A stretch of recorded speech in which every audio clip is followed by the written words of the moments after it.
Hi, the question that we have today is a train met with an accident 150 km from station A. It's an accident based question. Had the accident taken place a little further, it would have taken a different delay. Now, the question was chosen basically to explain this concept called product constancy. It's an important concept. It can be applied across many kinds of questions that are asked in management exams. Let's look at this concept. Let's take this example of A into B is equal to C.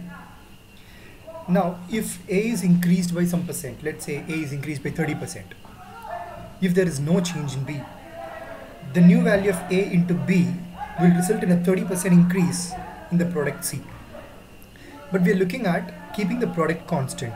So if A increases, it is very evident that B has to decrease, right? But by what percentage B has to decrease is what we're going to learn here. So if A is increased by 30%, should B also be decreased by 30%? Or should it be decreased by less than 30 or greater than 30? This is what we will be learning now. Let's take this example. If A decreases by 20% and C remains constant, what is the percentage increase in B?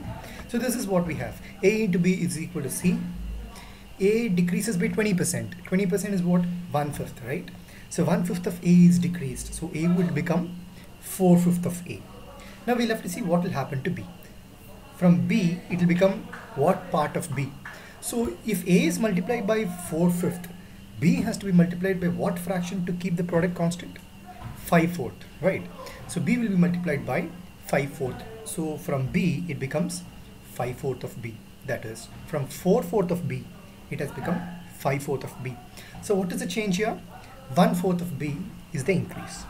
So B has to be increased by 25% to nullify the decrease in A. So if A is decreased by 20%, B has to be increased by 25% to make sure that the product remains constant.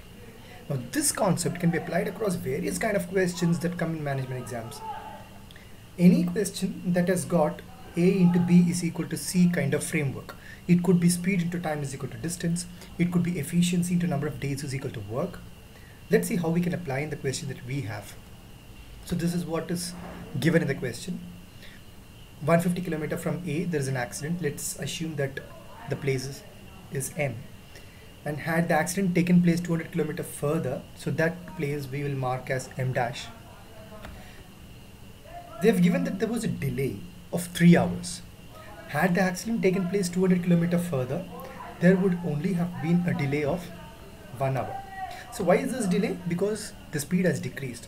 So in the decreased speed, if the train travels from M dash to B, there is a delay of 1 hour. In the decreased speed, if the train travels from M to B, there is a delay of 3 hours. So we can conclude in the decreased speed, when the train travels from M to M dash, there's a delay of 2 hours, and from M dash to B, there's a delay of 1 hour.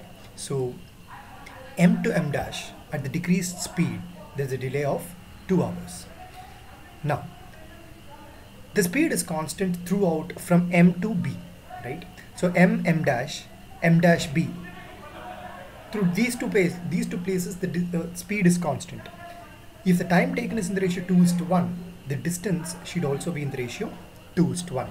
And it has been given in the question, had the accident taken place 200 km further, which means M dash is 200 km.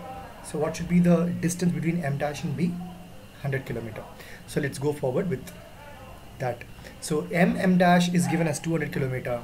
So M dash B has to be 100 kilometers.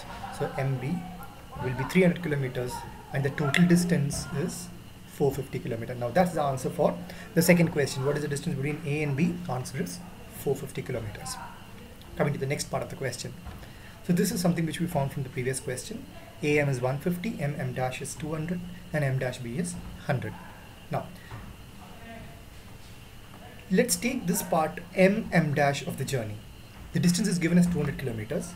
At the decreased speed, there is an increase in time by 2 hours. So can we get something out of that? So speed into time, let the original speed into original time, that is the speed at which the train would have traveled if the accident had not happened, be S, and the corresponding time be T. It's given as 200. Fine. Now what happened to the speed because of the accident? Speed became 4/5 of the original speed. So what should happen to time When the distance is constant, time has to become 5/4 of the actual time. So there is an increase of 1/4 in the time, and that is equal to 2 hours. So the original time should be 8 hours. In that case, what will be the speed? Distance is given as 200, time is given as 8. So speed is 200 by 8, 25 km per hour. So that's the answer for the first part of the question.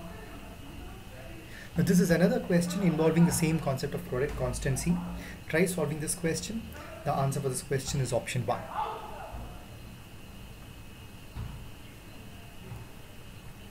Call us on 83340 12360 to have a chat on your CAT prep.